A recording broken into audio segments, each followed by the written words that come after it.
Baada ya kuachana na ile simu, kwa sababu ilikuwa haipatikani, mara ghafla simu yangu ikaita, na aliyekuwa anapiga simu mwingine ni ndugu yangu wa faida, Bago Bagoza.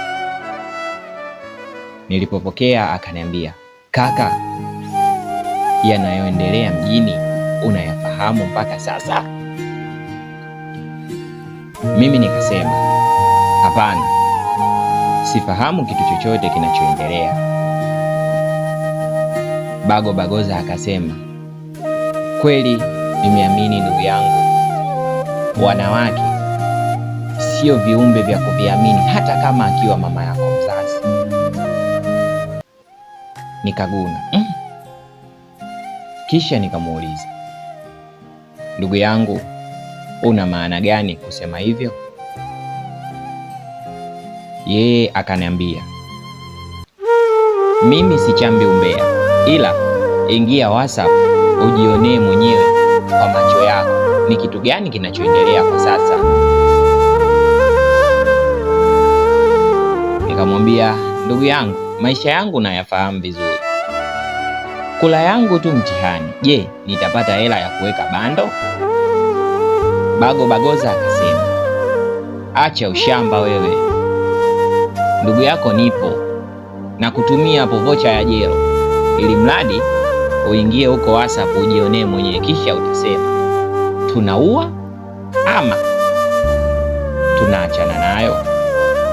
Nikamwambia, usichelewe kaka, tuma hilo bando ili nijionee ni kitu gani kinachoendelea. Kweli bwana, Bago Bagoza akanitumia bando, na nilipoingia WhatsApp nilichokutana nacho, ama kweli wanawake ni viumbe vya ajabu sana. Usimwamini mwanamke hata kama akiwa mama yako mzazi.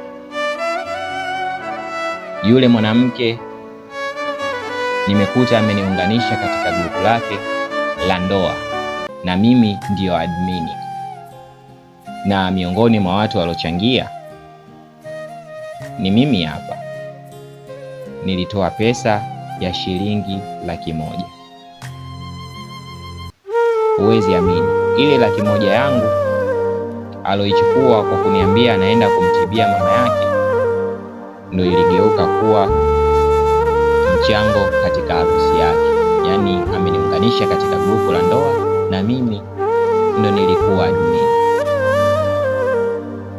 Kiukweli nilichoka sana na hasira zilinijaa. Kisha nikamrudia mwanangu Bago Bagoza na kumwambia, kaka, ulichoniambia nikitazame tayari nimekiona. Yule mpenzi wangu ameniunganisha katika grupu lake la ndoa. Bago akacheka na kusema, kaka, sio wewe tu, hata mimi pia kwenye hilo grupu nipo. Nimeona kaka, wewe ndio admin. Kwa hiyo sasa tunafanyaje? Tunaenda kudai 100,000 yetu au tunaachana nayo? Naombeni mnishauri nyinyi watazamaji, nifanyaje?